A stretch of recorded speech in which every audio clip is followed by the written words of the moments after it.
The English language is an absolutely baffling thing. Like, I personally feel no greater pity than for the people who come to this country and are expected to learn English. Like, don't get me wrong, I expect them to learn English the same way that if I go into a different country, I'm expected to learn the primary language of that country. So I expect it, but I feel bad, because even I don't know this language very well. Like, do you ever think about the fact that if you are raised with English being your main language, the fact that every day you learn new words that you're just like, what does that mean? Or new phrases, or just new ways to like composite phrases that you're like, how does that even work? The fact that that exists is absolutely wild. And the way I look at it, there's just so many things I don't know that I'm really okay with. Sometimes I learn new things that I'm not okay with, and I just like to pretend they don't exist. So today we're gonna talk about a few different words that I do know in the English language that I don't think have the right to exist, or if they do, that they should exist under different contexts. So we're gonna list 5 different words, and I'm gonna talk about why they are the worst words in the human English language. All right, we're gonna start off with a real banger here. Number 1, casualties. All right, casualties. Deaths, the least casual thing in the existence of humanity. I don't know who decided or wrote up the idea that the root word of the meaning of death count or deaths should be casual.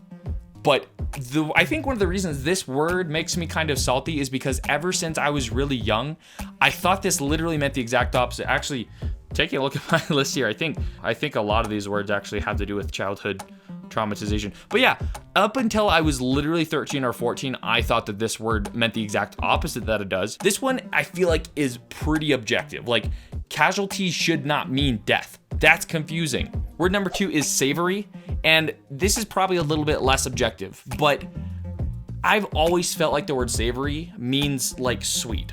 Like, the word savory, when you savor something, I feel like you savor like a candy bar, or you savor, like when you hear the word savor, I think of like Willy Wonka and the Chocolate Factory, like things related to sweet. Now, when you say savory, in your mind, your trigger reaction is probably, oh, something salty. But if you think of like the actual way the word is said and the way it's usually used in context for savor, I feel like you're not like using a steak, chopping it up, and then taking a bite and be like, I savor that. Like, I don't know. It's just, I think that should be changed, but that's more of a bias thing. Okay, word number 3. This one is awful. I hate the word omniscient.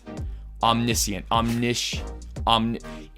Okay, here's my problem with the word. Okay, I grew up reading from scriptures, reading from the Bible a lot, and talking to people in my religion. And so a word that I am familiar with is omnipotent. Omnipotent. Like, omniscient to me sounds like a knockoff of omnipotent. If I had to put it into context of real world scenarios, omniscient sounds like the theatrical shortcut of like the director's extended cut of what omnipotent is. It just like takes out the middle of the word and sounds like a knockoff of it. I just, for a long time growing up, thought that when people said omniscient, I actually thought they were messing up and meant to say omnipotent. And I was homeschooled. Okay, word number 4 is Thespian. And it's not because I can't pronounce it. I just think it's a weird word.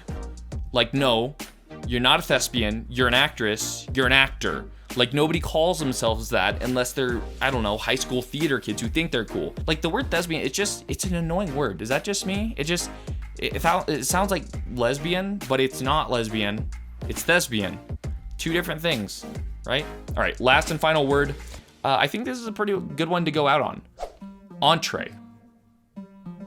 Just think about that word for a second. Entree. Can you sit here and tell me that the word entree doesn't sound like the meaning of a side dish?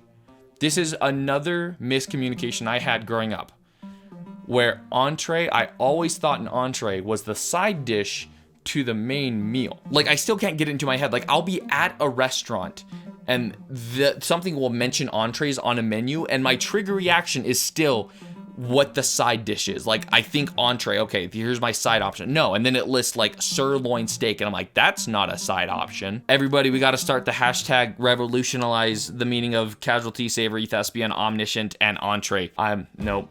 Well, that's a terrible hashtag. That'll never catch on. Yeah, don't use these words. You know how you use these words like every day? All right, that's it for today, guys. Thanks for watching. Make sure to subscribe, hit the like button, comment on your thoughts on these words. And hey, if you have words that you don't like, let me know, because they may be words that I don't like. And then we can share hatred for words together. I might even make a video about it. Who's to say? Any which way. I'll see you tomorrow. Later, guys.